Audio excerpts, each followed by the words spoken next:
வாலிபுடைய பாதுகாக்கும் கர்த்தாவே, நீர் எங்களோட பேசின வார்த்தைக்காக ஸ்தோத்திரம் தகப்பனே. கர்த்தாவே, இந்த குடும்ப ஆசீர்வாத ஜெபத்தை நிமித்தம் கர்த்தாவே, நான் வந்து ஒவ்வொருத்தரும் ஆசீர்வாதம் பெற முடியாத உதவி செம்மியா செபிக்கிறோம். இந்த குடும்பத்தார் இந்த இளையத்தை எல்லா தேடி சந்திக்குமையா செபிக்கிறோம். கர்த்தர் தாமே ஸ்துதிரவா ஷபரவா ரிபிக்கலவா ரவா கபரி பிக்கலவா. ஓ டாடி உம்மை ஸ்தோத்திரிக்கிறோம் தகப்பனே.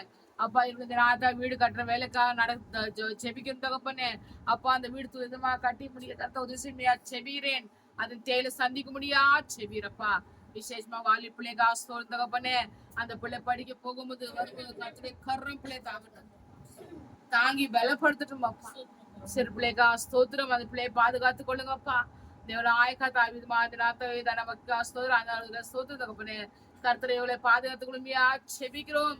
அது மாத்திரம் வந்தவனு மாசம் எல்லாம் பிடிக்கும் பூர்ண ஆசீர்வாதம் பெற்று சொல்ல முடியாத கர்த்த உதய பரண்டு முடியா செபிக்கிறோம். ஆசீர்வாதி நாமத்தில் நாமத்தில்